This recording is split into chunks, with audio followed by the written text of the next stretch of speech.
The years 1748 and 1749 were pivotal in the history of Indian politics as they marked the end of an intriguing era. The death of Emperor Muhammad Shah on 14th of April, Kamruddin Khan on 21st of March and Nizamul Mulk on 21st of May in the year of 1748, followed by Chhatrapati Shahu on 15th December 1749, removed men of old tradition and of great influence. The political hollow these deaths created led to an increase in the foreign invasions, which in turn gave birth to new power brokers in Indian politics. The old world of Mughal supremacy, which had arguably ended with the death of Aurangzeb, now gave birth to a new world of Nawabs, Nizams, Peshwas and Sardars. The Punjab suffered from too many claimants and usurpers quarrelling for its governorship. The Sikhs had risen in rebellion, and the once iron-fisted Mughal power had largely diminished. Matters were made worse by the interference of the Afghans. In these testing times, Ahmad Shah Abdali invaded the Punjab for the first time and stayed there from December 1747 to March 1748. Abdali's second invasion came in December 1749. The governor of Lahore, Mir Mannu, could not face the large invading Afghan army and the repeated attacks by Afghan general Jahan Khan Popalzai. He eagerly accepted Abdali's offer for peace and granted him the demand of adding the west of Indus as Afghan dominion and the right to collect the revenues of 4 districts: Sialkot, Aurangabad, Gujarat and Pasrur. With the revenue secured, Ahmad Shah Abdali retired to the west of Indus River before establishing his posts in Jhang and Multan. Abdali invaded India for the third time in December 1751. This was to realize the annual revenues of 4 districts promised in 1749. Moinul Mulk, also known as Mir Mannu, the governor of Lahore, aided by Sikh Kauramal, fought a fierce battle but eventually had to surrender to Abdali again, since he received no reinforcements from the Emperor of Delhi. Abdali noticed an able leader in Mir Mannu, and after an interesting interview, decided to pardon him and let him retain his governorship of Lahore. Abdali conferred upon him the title of his son as Farzand Khan Bahadur and Rustam-e-Hind. Thus Punjab was lost by the Mughals to the Afghans, and the Subas, that is provinces of Lahore and Multan, were added to the Durrani Empire by a treaty, which was confirmed by the Mughal Emperor on 13th April 1752. Ahmad Shah Abdali also managed to add Kashmir to his dominion before returning back to Afghanistan. After the third invasion of Ahmad Shah Abdali, it was the Wazir Safdarjung and Khoja Javid Khan, a favorite and confidant of the court, who persuaded the Emperor Ahmad Shah to enter into an agreement with the Marathas to protect the Mughal Empire against its internal and external foes. In May 1752, Jayappa Sindhia and Mallarrao Holkar, representatives of the Maratha power at that time, signed the agreement on behalf of the Peshwa. The agreement contained the following terms: that the Peshwa should defend the emperor from the internal enemies like the Pathans, the Rajputs or other rebels, and from external foes like the Afghan king Abdali. That the emperor should pay 50 lakhs to the Marathas for their help, of which 30 lakhs was to be on account of Abdali and 20 lakhs on account of internal enemies like the Pathans. In addition, the Peshwa was given the right to levy chauth from Punjab, Sindh and the Doab, the area between the Ganga and the Yamuna river. It also contained a term that the Peshwa will be granted the administration of Agra and Ajmer, which were under the control of the Rajputs and the Jats. This ignited a feud between them and the Marathas. Hence, that revenue could only be secured by an actual conquest. Antaji Mankeshwar was now stationed as the Maratha envoy in charge of the Maratha military force at Delhi. By now the Peshwa had his Sardars, the Shindes, the Holkars and the Pawars, and many others who were prominently placed in the important parts of northern India. The Peshwa kept himself in touch with northern politics through regular correspondence. He had his envoys at various courts. The Hingne brothers, sons of Mahadev Bhatt Hingne, were stationed at Delhi as the diplomats of the Peshwa.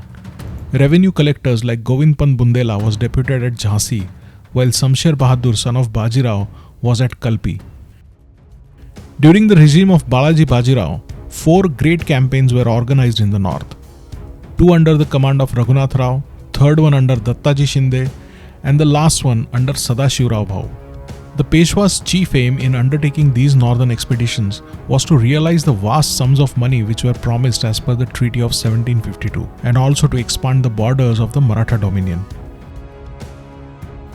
The first expedition to the north under the command of Raghunath Rao came from 1753 to 1755. He was assisted by Jayappa Shinde and Malharrao Holkar. This campaign lasted till October 1755. The Marathas arrived in Rajputana in October 1753. They were promised tribute by Kota, Bundi, Jaipur and other states. After that, they marched towards Delhi. Earlier, Khoja Javid Khan was murdered in August 1752 by Wazir Safdar Jung. Seeing this as an opportunity to come to power, Imadul Mulk, with the help of the Marathas, drove away Wazir Safdar Jung to Awadh. In June 1754, he took a step further and deposed the Mughal Emperor Ahmad Shah. Then a coalition of Raghunath Rao, Malharrao Holkar and Najib Khan Rohilla assisted him to become the Grand Wazir in place of Intizam-ud-Dawla, the son of old Wazir Kamruddin Khan. Marathas were gradually becoming kingmakers in the process. Interference in the Rajput struggle for succession led to the murder of Jayappa Shinde on 25th of July 1755 at Nagaur in Rajputana. Raghunath Rao, after realizing contributions from the Rohillas in the Doab and normalizing the state of affairs in Delhi, returned to Pune on 10th of August 1755. Malharrao Holkar had accompanied and guided Raghunath Rao in this campaign. The dues worth 40 lakhs which were promised to the Marathas by the Wazir could not be realized. The Marathas were instead given 22 villages in the Saharanpur district. This gave the Marathas entry into the Doab. Najib Khan Rohilla, a local chief of Afghan descent, was also keen to establish his control over the Doab. With the Marathas gaining the right to collect tributes, seeds of a persistent rivalry were sown between the Rohillas and the Marathas. Years rolled by accepting this new normal in the north, till November 1756, when Ahmad Shah Abdali was invited to invade India for the fourth time, this by a new coalition formed against the Maratha interference in the north.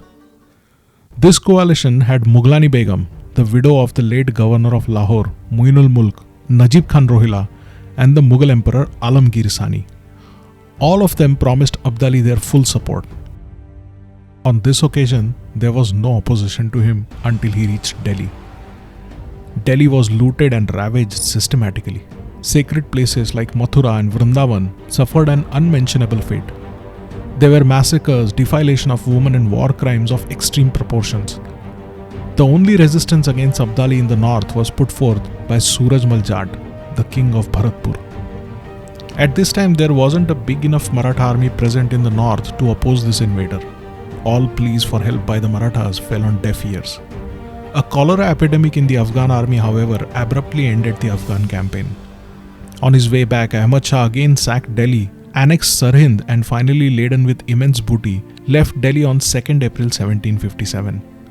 He appointed Imadul Mulk as the Wazir and Najib Khan Rohilla as the Mir Bakshi, making the latter also his diplomat with full powers, making him the real master of the Mughal court.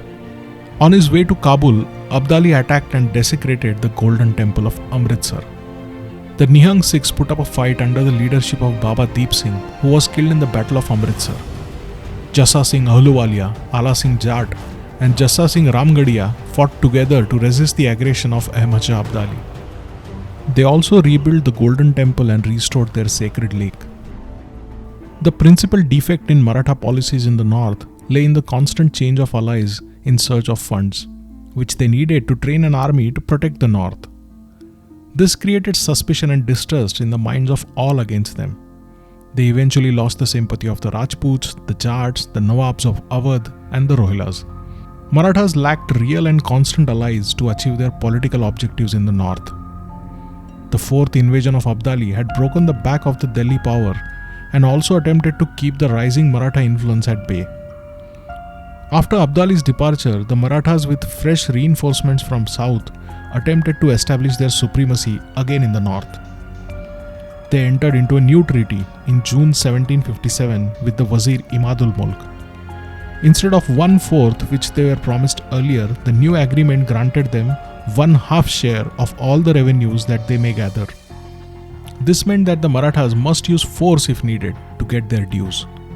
And this led to their main objective of establishing their supremacy in the Punjab province.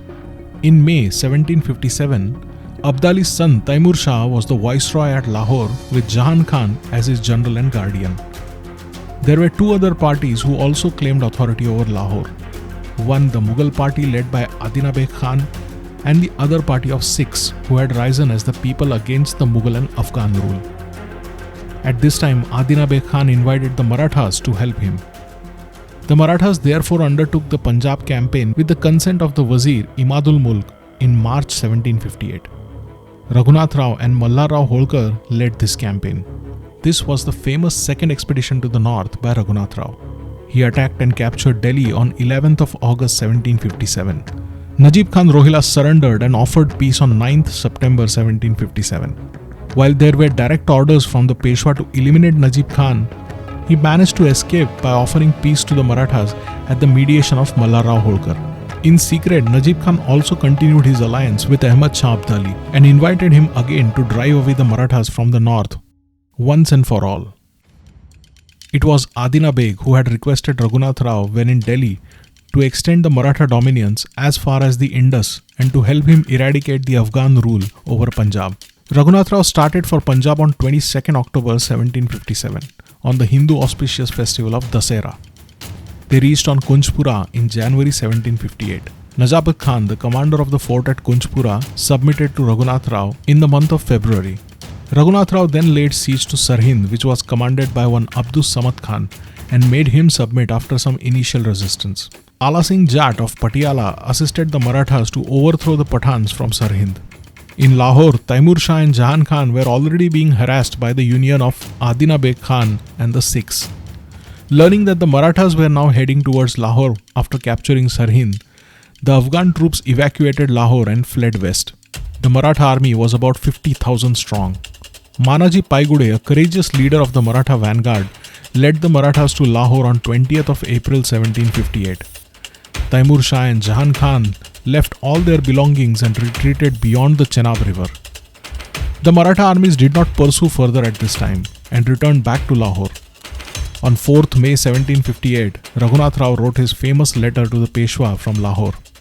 He writes, "We have Lahore, Multan, Kashmir and other subas on the east side of the Attock under our rule for the most part. Taimur Sultan and Jahan Khan were pursued by our troops and their forces were in retreat.